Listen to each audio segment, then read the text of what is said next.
Tell me about your journey to the NBA. Long, real long. Started when I was 9 years old. I was watching a Knicks game, Knicks versus Bulls, with my uncle, and we was in the hood. We was upstairs in my auntie Sue house. Rest in peace, auntie.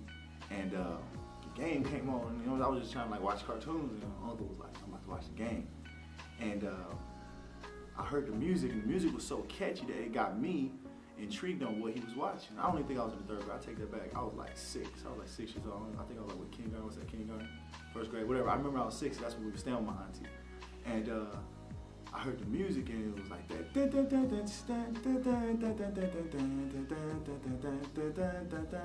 And I heard the guy, come to find out it's Marv Albert.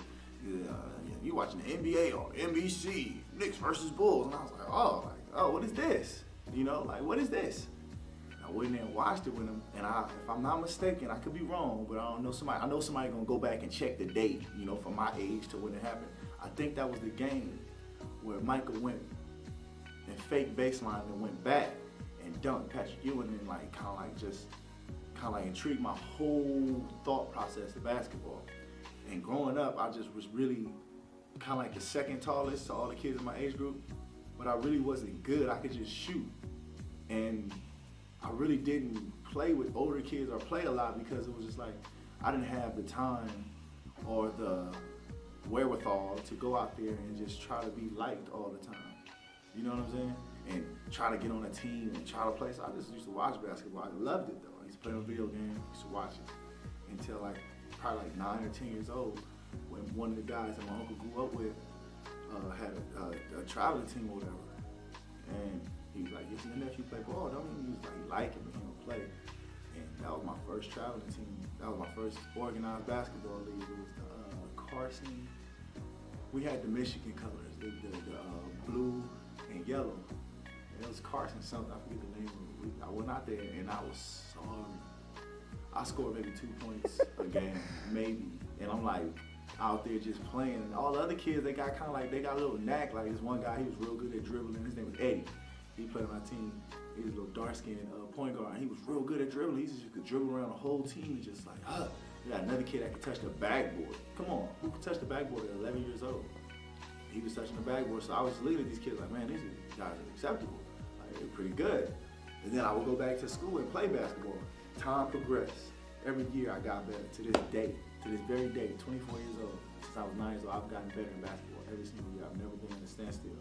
I would go on a limb and say every guy that I played with that was ahead of me, that played ahead of me, that started ahead of me, or whatever, if not better than them, I am at the exact same caliber. And that's only to say the guys that I play the same position with, because I can't match myself up with a point guard or match myself up with a guy that don't do what I do. But the guys overall, I've outlasted a lot of guys that I play basketball with. They don't play no more, they stopped growing, their talent peaked at 10th grade, whatever, so be it. Every year I've gotten better, but then when I started out, didn't have really nothing really special about me. I started growing. What keeps you pursuing? What keeps me pursuing is because when I was 6 years old, I watched that game and I looked at my uncle, and this is what I left out at the beginning. I looked at my uncle and I said, that's what I'm gonna do. And to this day, it's funny because we joke about it, because when I told him, I was like, "Uncle, this is what I wanna do," he told me shut up, because he's trying to watch the game, be quiet.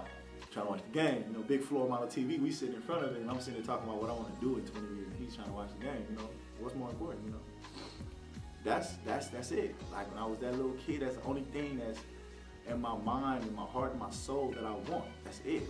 It's other things that I want, don't get me wrong, as far as a family and my relationship with God, and just period in my life, but as far as what I want to do, what my passion is, what my love is, what my dreams, my goal is, what I feel like once I can start gauging myself on how I've made it or how successful I've been in my life, that's it. And I can't get it out of me. People say, "Oh, well, you're 6'10". I said, yeah, I'm 6'10", but if I was 5'4", I would be playing basketball.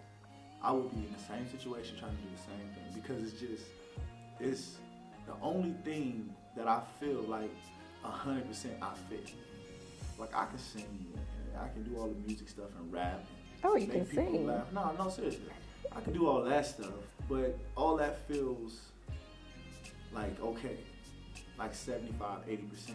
But it's not like 100. It's not like the thing that I feel when I step on the court, when I put a uniform on, when I'm just going to play pickup. When I'm in the weight room working out, or when I'm on the field conditioning, it's not the same feeling. Because my goal is to get to the NBA and stay.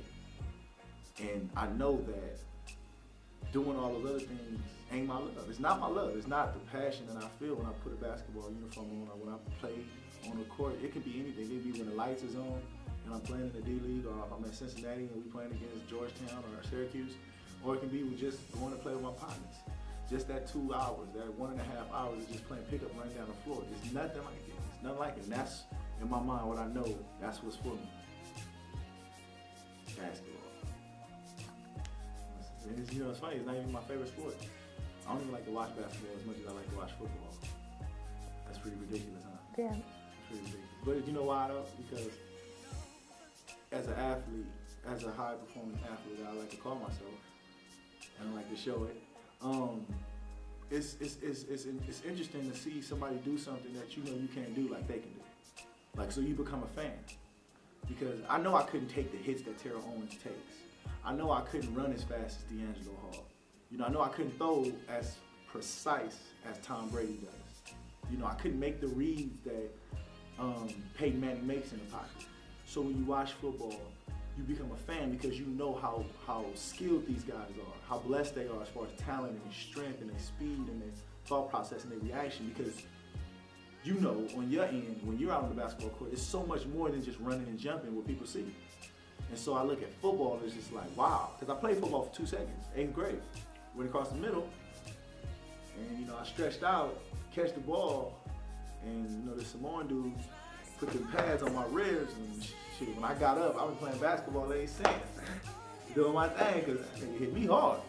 But yeah, so I'm a fan of that. You know, even when I watch baseball and I watch these guys, you know, in the outfield, and they keep their eye on the ball and they make these crazy catches over the wall, you know, you respect that so much more than when you were younger and you were more just looking at it because it was a sport. And you see the skill that it takes to, you know, I just don't figure how guys can stand right there while somebody throws a little bitty ball at you 90 miles per hour. Like, you just stand right there. Like, even if you don't hit it, it's coming past your thighs and your stomach and maybe your head sometimes. I don't understand how they can do that. I respect that. You know, bicycle, you know, I can ride a bike, but I can't race, go up a hill, keep my pace. And, you know, so Lance Armstrong and all them dudes at the Tour de France and all that, thumbs up. I respect all that. Even the skill sports, because I can't play pool worth a little bit. But when you see it on ESPN, you respect it because it's like this person is really skilled at something that I'm not, and you become a fan.